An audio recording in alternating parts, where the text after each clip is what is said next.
Johnny Mac, good stuff there. Let's see here. A couple other questions I had for you this morning is between, I guess, Lemon coming back, the injury report's been a little bit all over the place. What do you think the most important or consequential, I think rather, decision that the front office will make this week on cut down week? Oh boy, it's a pretty pretty concrete team. I Yeah, guess it is. I I looked guess through my initial thoughts for 53 yesterday, and it did feel pretty yeah. concrete, I mean, except with the I'm exception of a few spots. I'll tell you right now, I'm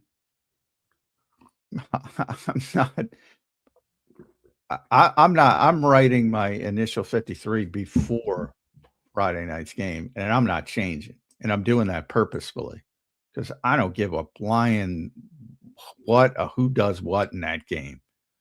Like I go back to Tim Tebow here. That was I think my first year, and he played so well in the final preseason game. Everybody was like, "Oh, he's going to make the team. He's going to make that," and I bought into it. And no, they cut him. I mean, it doesn't matter. And my buddy Ryan Paganetti was, on his show yesterday. We were going back and forth. He obviously he's a big analytics guy, and everybody should go check out. He did a study of joint practices over the past number of years since the Eagles really started taking them seriously, and how they are a precursor of being a good football team if you perform well in those things. And it's pretty interesting, and it's a pretty stark indication that yes, if you do well in those, you're going to be a good football team, especially if you're facing off against another good football team and you do well, as the Eagles did this year with the Patriots.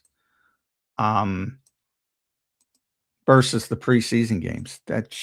They've never meant less. They've never meant less. I asked Sean Mannion about the great game statistically versus the poor game statistically. I don't know if people heard the question. And he could barely contain himself. He was like, and he started talking about the whole process. Like, we got a crap load of information on these guys since the spring. We're not making decisions on one game in August. But I get it from a fan perspective. That's all they get to see now. They don't even years ago, you could go to Lehigh, you could go to Westchester if you're really old and see some of practice. The average fan, all they get to see, and specifically this game, it's meaning. And that's why I told Caden on the show yesterday with the Josh Wiru hype, I'm being disciplined. He is not making this football team. Nothing against Josh Wiru. They just can't. Yeah, there's no spot for him. They can't carry two developmental prospects. I don't even know why they want to carry one, but they've made that decision when they drafted Uar Bernard. And they could always shift and say, well, Josh is ahead of Uar and do it that way. But whatever, it's going to be one. And I that's the kind of thing I'm talking about. Like, I don't care if he gets 3 sacks against Cincinnati. I don't care. I don't care if Carson Steele runs for 150 yards. He got the Carson Steele question. And I think a lot of people forgot, and I'm glad that Sean said it. Jaquindon Jackson got hurt on the opening kickoff. Like, he was going to get the majority of that work in the fourth quarter, maybe the second half. Yeah, right. But he couldn't play, so somebody had to do it, and it was Carson Steele. If everything goes correctly, you don't even know he's not hurdling people. He's not even in the game. Right. And then he also talked about the difference in the reps, between the second and third team. And I did not know this until I saw it this morning. And it was from one of the Patriots reporters, Chad Graff. Mike Vrabel went on record saying, we're not very deep. He's not happy with his depth. So he's happy with his starters, but he's not happy with his depth. And, he's not Nick Sirianni. He went out and said, yeah, we're not a very deep team. Probably after watching that game against the Eagles and getting beat up. So you have to be very careful to just assume, oh, this is a play in a football game, and this is the same as when Jalen Hurts is going against Milton Williams and Barrymore, and Jalen Hurts is going against the Patriots defense and back and forth, and the other way around with Drake May against the Eagles defense. Those are different reps than what was going on Saturday night, and you don't treat them the same. You shouldn't, but a lot of people do because it's a football game and it's a rep. Right. Well, how about the quarterback situation? I mean, that was the one area, I guess, that would still be determined before the game. The Eagles probably know what they're doing, regardless of who plays what on Friday night. But are you expecting a trade this week, John, of a quarterback, or are you expecting Cole Payton to go through waivers and be brought back to the practice squad? How do you see them playing this quarterback situation? Well, that's an interesting discussion. Now, Howie said he'll keep 4 if he has to. I don't think he has to. So, he always leaves. He's very savvy. He always leaves open that door. People hear it. He'll keep 4, but they don't hear if he has to. And you saw the same thing with Kyle McCord last year. They gave him the whole 3rd preseason game. I assume they're going to give Cole the whole 3rd preseason game, but we'll see. They might once. I think they've made their decision. Honestly, I think they would trade either Andy Dalton or Tanner McKee if they could. And you think they feel comfortable enough with either one, whatever offer they got that was better technically, that you think they might take? I think, I don't know if the word is comfortable, but I think they're in the same atmosphere as players at this stage. I think they'd be more comfortable. And this is just my feeling with Andy because of his experience, especially with this offense. And Tanner's had a tougher time picking it up.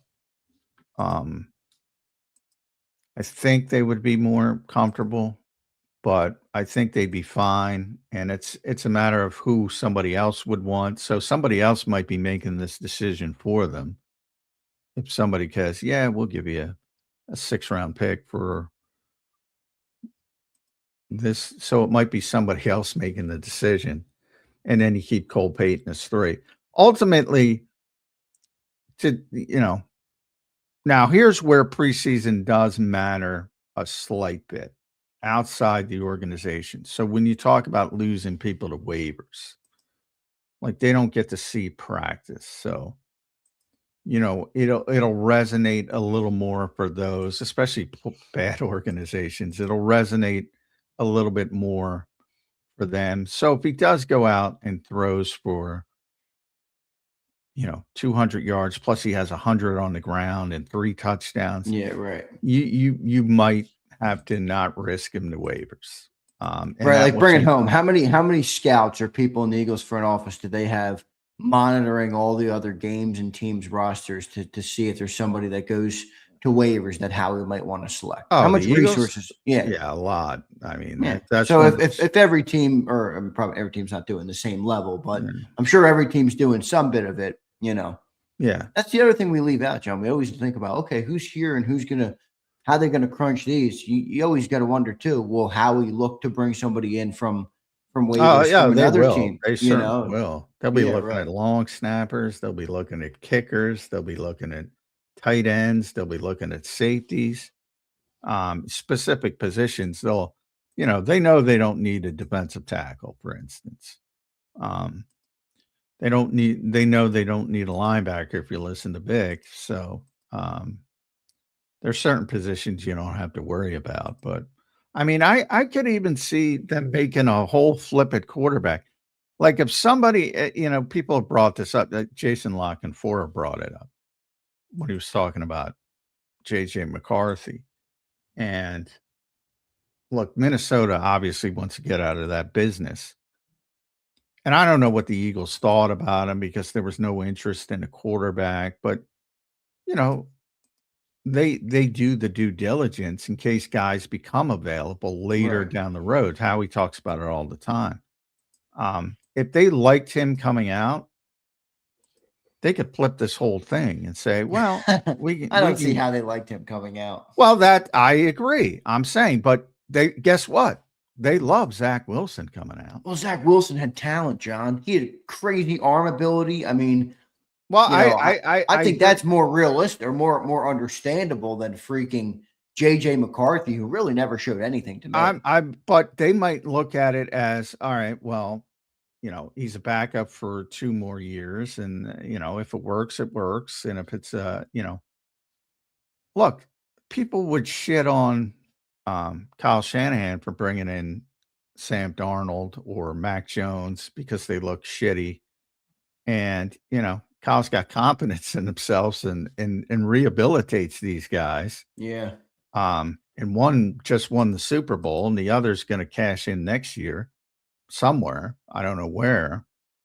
I'm just saying, I leave it open as a possibility because these two, and everybody who listens to the show knows I don't think McCarthy can play, and I think it'll be a mistake. But I'm just saying, these two, Andy Dalton, Tanner McKee, have not looked good overall.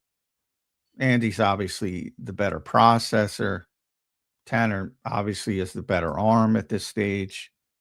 I wouldn't necessarily be comfortable with either of them having to play a chunk of games.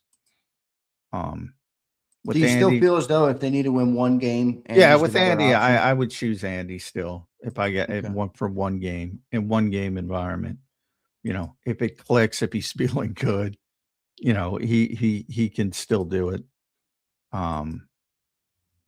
But I don't feel good about the backup situation, and if I don't feel good about it, Howie probably doesn't feel good about it because he values it more than probably anybody else. And they have Well, so, ego. yeah. They have ego. They think they can reclamate guys. Is Zach Wilson available? I actually don't. I don't hate that as a backup option. I said they liked him. There are some guys who perform so poorly that. All right. Oh no, dude. He played for the Jets. I mean, I get it. Well, He yeah, hasn't, I he mean hasn't that, done but much his whole career. But he's also been in a bunch of spots. And he's in New Orleans now. So he was in Denver. He was in Miami.